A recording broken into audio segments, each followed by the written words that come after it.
Hello all, in this video we will learn about the functional dependency in databases. So let's start with the introduction part. So a functional dependency on a given relation R, where R is a relational schema, can be represented as x tends to y, where x and y are the non-empty set of the attributes over that relation schema R.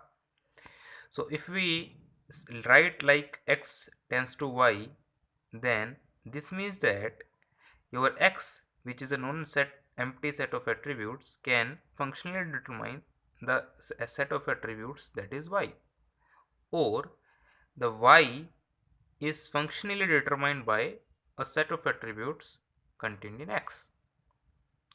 So that definition says that if we have two attributes or two sets of attributes which are linked such that x functionally determined y or y is functionally determined by x, then we can say that x tends to y, or we can write like this: x tends to y.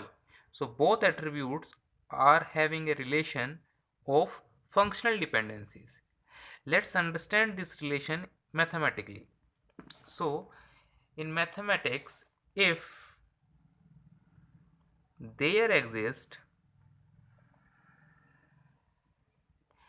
two tuples, any two tuples in my relation, let's say t1 and t2, such that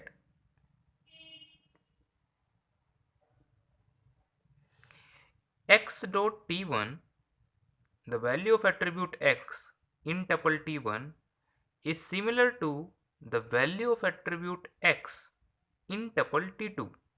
If this is the case, and we say that x tends to y, then if this is the case, then the attribute y at tuple t1 must be similar with the attribute y in tuple t2.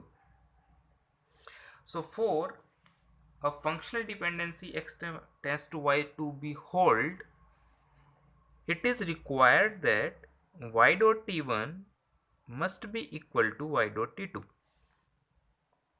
So the value of attribute y in tuple t1 must be equal to the value of same attribute in tuple t2. If the values of x attribute in these two tuple are similar, then only we can say that these attribute x and y are interlinked, or we can say that x functionally determines y. Let's understand this by an example. We have a relation schema R in which we have two attributes x and y. Let's populate this table with the attributes, with the values. So let's say tuple, we have three tuples t1, t2 and t3. In tuple t1, x have a value x1 at a particular moment and y have a value y1. Similarly, tuple t2 also is the same value, and t3 tuple also have value x2 and value y1. So you can see that in this instance, the condition that x dot t1, so check for these two tuples t1 and t2, the x dot t1, that is x1, and x dot t2, that is also x1, are equal, and y dot t1, that is y1, and y dot t2, that is this one y1, is similar. So I can say that for this instance my data or my condition is holds. Then check for t1 and t3. So for t1 and t3, because both are not similar, both are different, so the condition is automatically holds, because for x dot t3 we have y dot t3. So there is no other tuple with the value which have x dot t3. So this is hold, and these two tuples is also hold the same. So that's why I can say that X functionally determine Y in my relation R, over this relation R. But I cannot guarantee that Y also functionally determined X.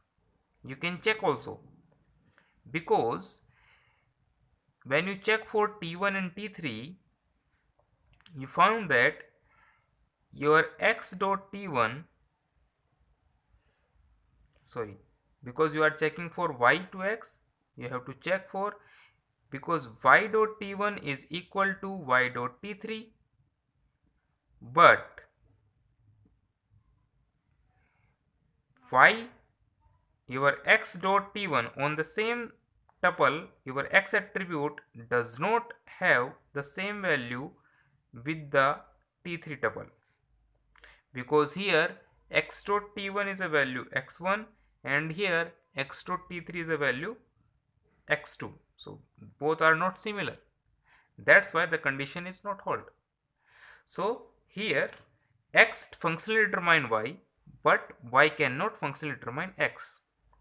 So this is the concept of functional dependency, in which you have to check for the tuples whether they are belonging to same values in different, for the different attributes in different tuples. Okay, so let's start with the properties of the functional dependencies. So these are the functional dependencies. I hope you are understanding the concept of functional dependence over here.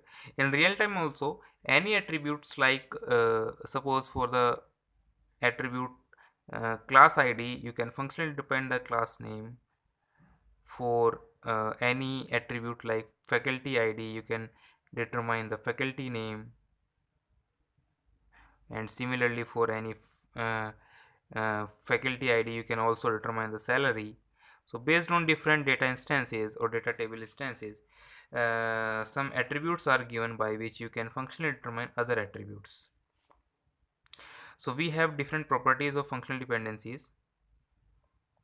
Let's focus on those properties. Some important properties are covered here. So the most important property of functional dependency are based on their types. So we have two types of functional dependencies. First is trivial functional dependencies. What is trivial functional dependencies? Trivial functional dependency says that if there is a attribute x and y, and if x is a superset of y, then x tends to y is trivial functional dependency. For example, if I have a SID and SName commonly treated as a set of attribute x, then this attribute x, which contain two attributes, can determine SName. Then this type of dependency is called trivial functional dependency. Similarly, if class ID is there which can determine class name, is also a trivial functional dependency. Class name itself determine the class name, so it is also a trivial functional dependency. So these two types of dependencies is always possible. Like class name always determine class name, class name, class ID, if class ID determines class ID. So if any attribute determines itself, any attribute determine itself, so by default it is the case where any attribute determines itself. Yes, it is possible. So this is the case where these type of if this type of functional dependencies are given in your relationship, then this type of functional dependency is called trivial functional dependencies. Now another thing is, the second type of functional dependencies are non-trivial functional dependencies. Non-trivial functional dependencies says that the dependency is other than trivial functional dependencies. So those dependencies are where the LHS side of attribute or LHS side of functional dependencies contains the attributes which are differ from RHS side of attributes.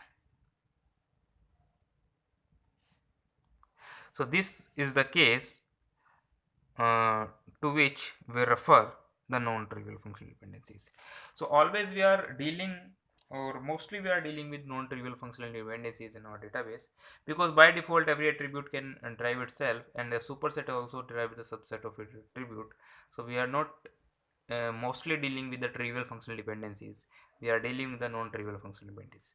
Let's focus on some more properties of the functional dependencies other than these two categories. So the functional dependencies follows some properties, like first is reflexivity.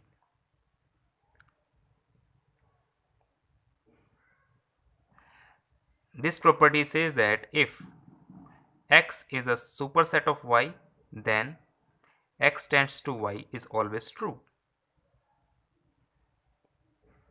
as we see in the non-trivial functional dependencies. Second property is transitivity.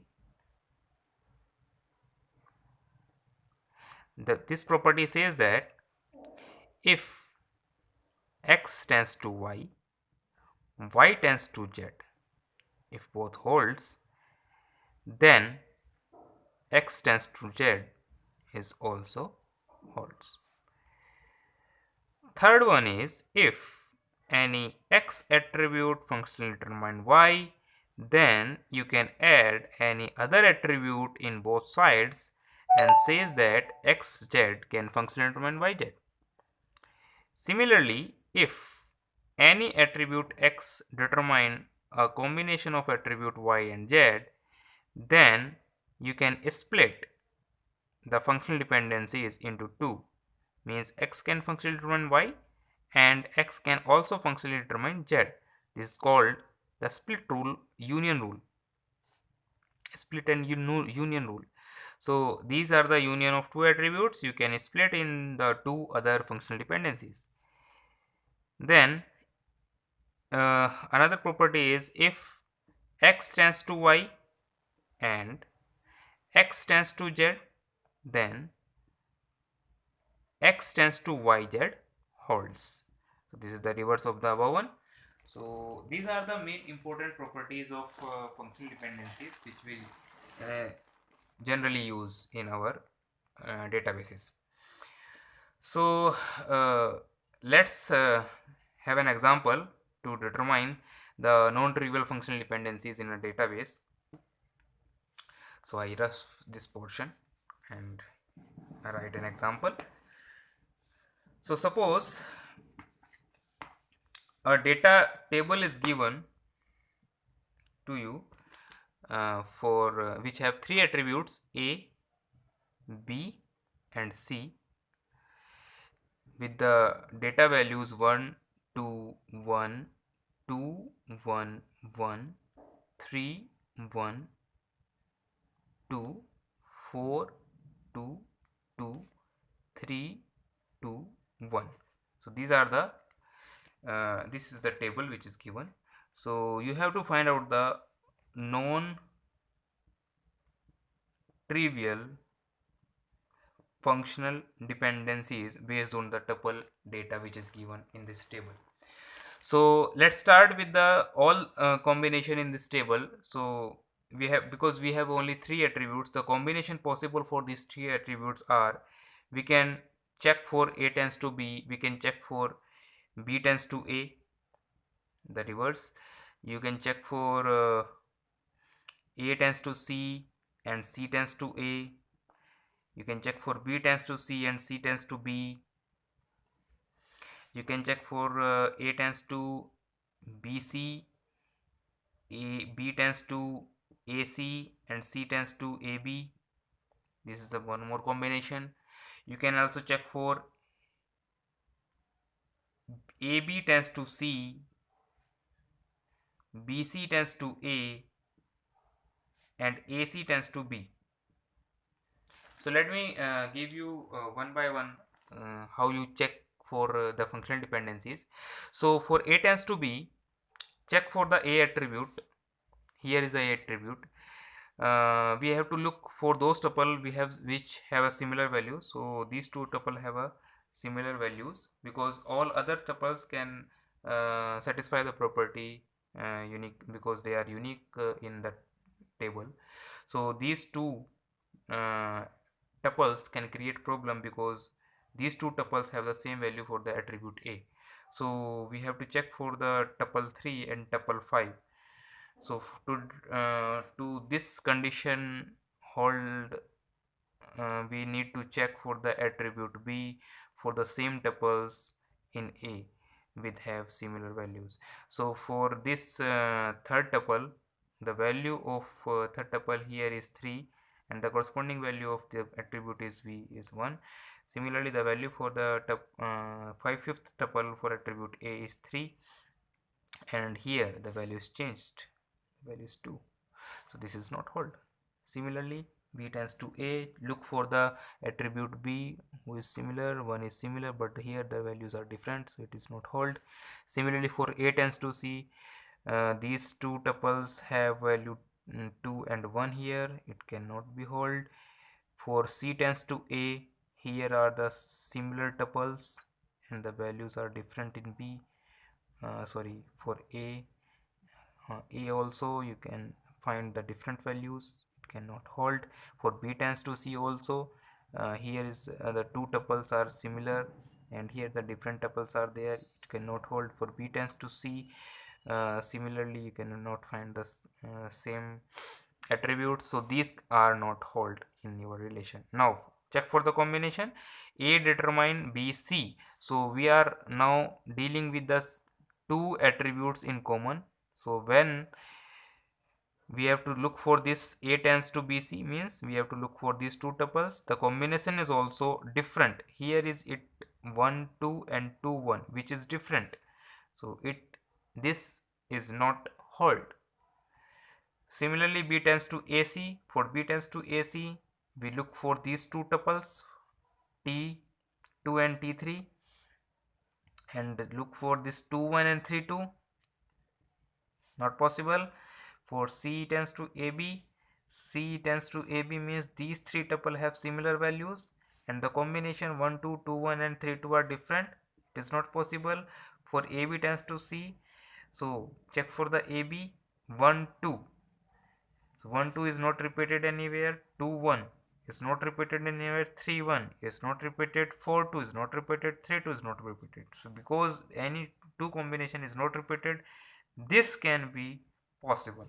Similarly for BC, 2 1 1 1 1 2 2 2 2 1. So these two combination are repeated, and check for the value for A in these two combination. These are different, so it cannot possible. AC and B, AC, so 1 1 2 1 3 2 4 2 3 1, all are different, so this can be hold. So in this relation we can say that AB tends to C and AC tends to B are the non-trivial functional dependencies. So this is how we can figure out the functional dependencies in our relation. So from the definition we can identify which functional dependencies holds true for the particular relation based on particular given values for the tuples. So I hope in this video you learn about the concept of functional dependencies very well, and some properties of the functional dependencies, and how to find out whether the functional dependencies on a given relationships hold. So thank you. In next lecture we will cover the attribute closure,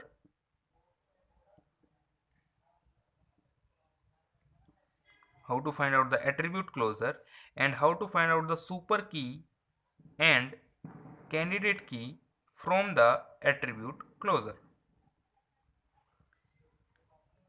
Thank you very much.